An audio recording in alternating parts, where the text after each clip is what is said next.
나사렛 아침 묵상에 오신 여러분, 오늘도 주님 안에서 행복하고 복된 날이 되시기를 바라겠습니다. 오늘 함께 묵상하신 말씀은 고린도전서 8장의 말씀입니다. 말씀을 함께 보시겠습니다. 우상의 재물에 대하여는 우리가 다 지식이 있는 줄을 아나 지식은 교만하게 하며 사랑은 덕을 세우나니 만일 누구든지 무엇을 아는 줄로 생각하면 아직도 마땅히 할 것을 알지 못하는 것이요 또 누구든지 하나님을 사랑하면 그 사람은 하나님도 알아주시느니라.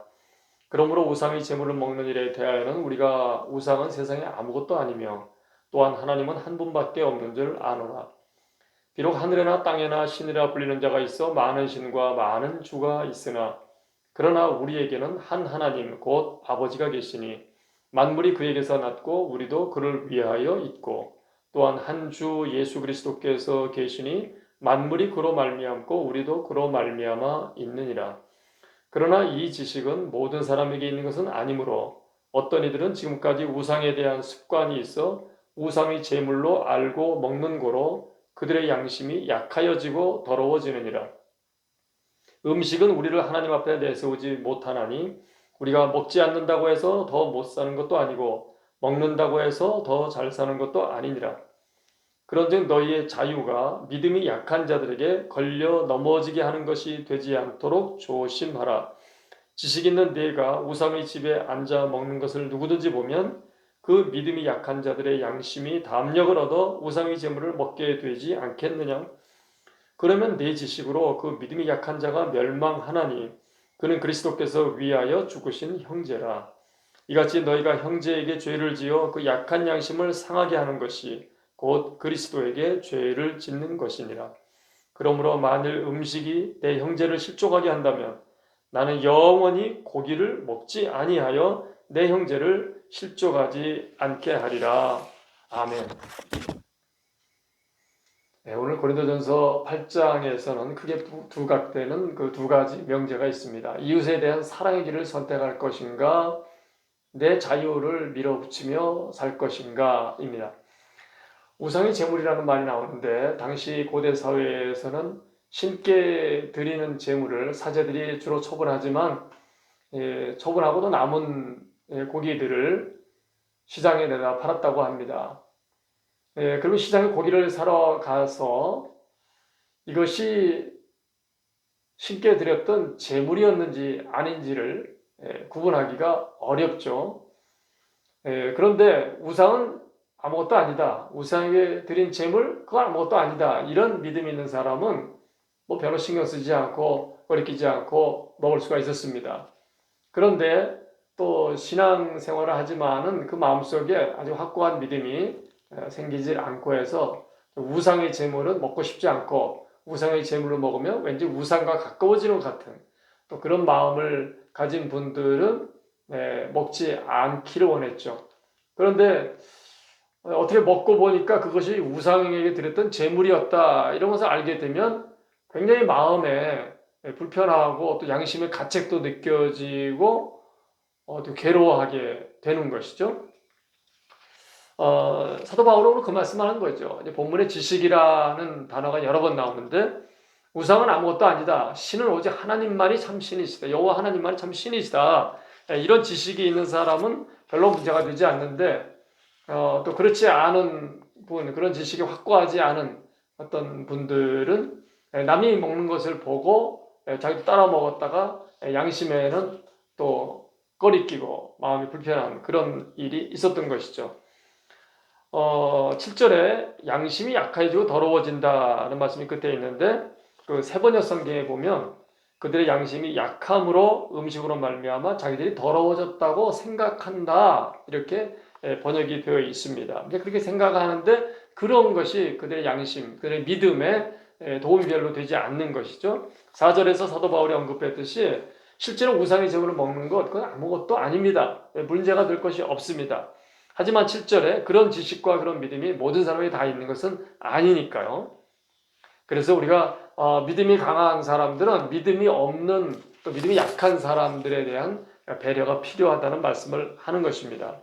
10절을 보면 지식 있는 내가 이 말은 믿음이 강한 사람을 말하는 것이죠. 우상의 집에 앉아 먹는 것을 누구든지 보면 그 믿음이 약한 자들의 양심이 담력을 얻어 우상의 제물을 먹게 되지 않겠느냐. 잠깐 담력을 얻어서 먹지만 실제로는 그만큼 강해지지 않았기 때문에 결국은 다시 마음에 불편함을 얻게 되는 거죠. 11절에 그러면 내 지식으로 그 믿음이 약한 자가 멸망한다. 멸망한다, 뭐 지옥 간다 이런 말보다는 믿음이 무너지고 믿음이 자꾸 세워져야 되는데 믿음이 무너지고 믿음이 더 파괴되는 역할을 한다는 것이죠. 이건 왜 그러냐면 남의 믿음이 내 믿음이 될 수 없는 원리 때문입니다. 다른 사람이 하는 것을 보고 나는 아직 그만한 믿음이 생기지 않고 그만한 확신이 오지 않는데 믿음이 있는 척 할 필요 없습니다. 남이 하는 것을 보고 따라할 수도 없습니다. 그럴 필요 없습니다. 또 나는 할 수 있는데 아직 하지 못하는 사람을 보면서 뭐 그 정도도 안 되냐라는 비판을 해서도 안 된다는 것이죠. 우리는 몸과 우리의 믿음과 우리의 마음이 다 사람마다 다릅니다. 그래서 존중하는 필요가 있습니다. 예를 들어서 식도와 위가 튼튼하신 분이 있고 식도와 위가 약한 분이 있습니다. 튼튼하신 분은 아무리 매운 것을 먹어도 전혀 지장이 없을 뿐만 아니라 오히려 더 행복해합니다. 근데 그 맛있게 드시는 것을 보고 난 아직 그렇게 튼튼하지 않은데 매운 것을 먹으면 목도 아프고 위도 아픈데 잠깐의 용기를 얻어서 먹으면 어떻게 될까요? 많은 고생을 하게 될 것입니다. 로마서 14장에서는 사도 바울이 그런 말씀을 합니다. 1절에 믿음이 연약한 자를 너희가 받되 그의 의견을 비판하지 말라.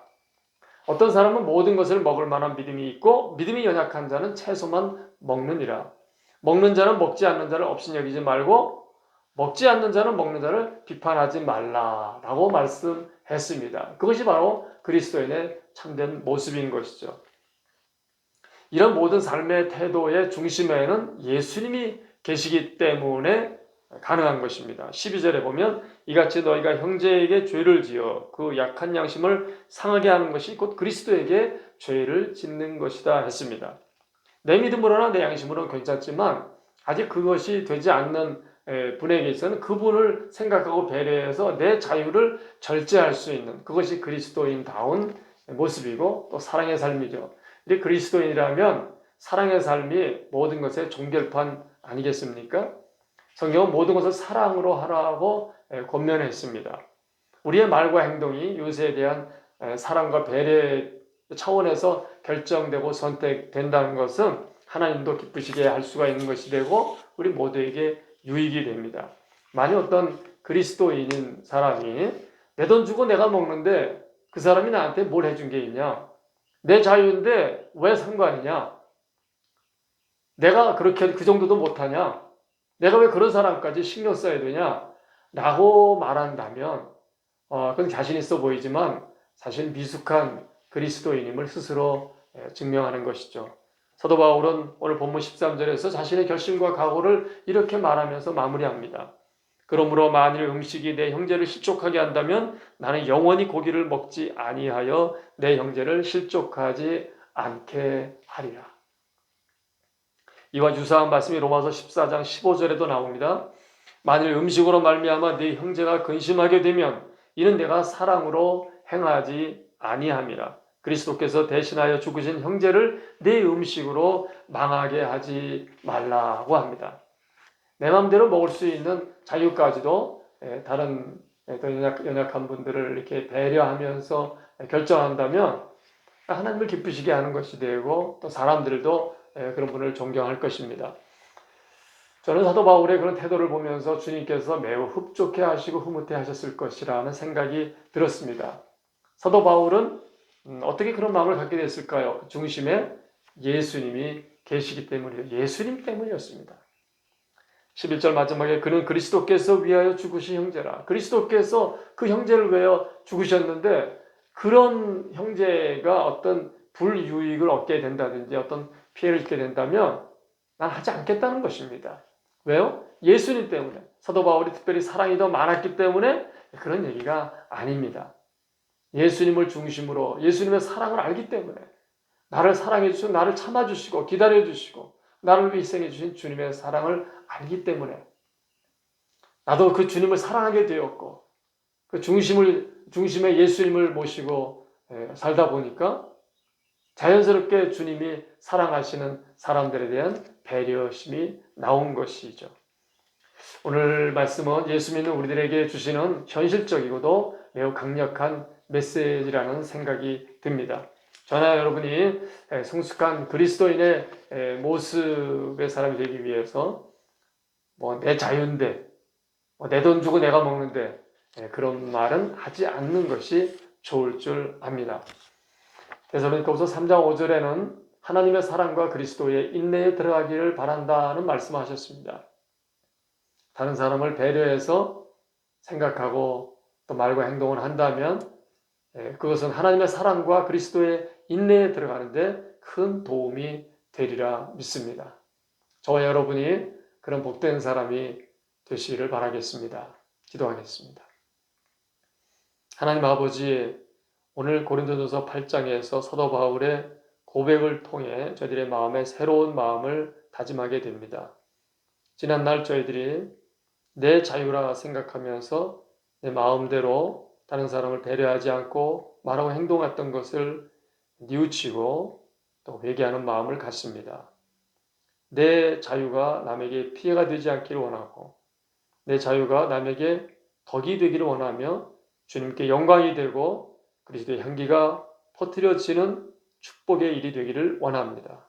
오늘 하루 살아가면서 주님 안에 자유로움을 누리면서 동시에 이웃을 지극히 사랑하는 마음으로 살아가는 하루가 되도록 축복하여 주시옵시고 인도하여 주시옵소서. 저희들을 사랑해 주시는 예수님의 이름으로 감사하며 기도 올리옵나이다. 아멘.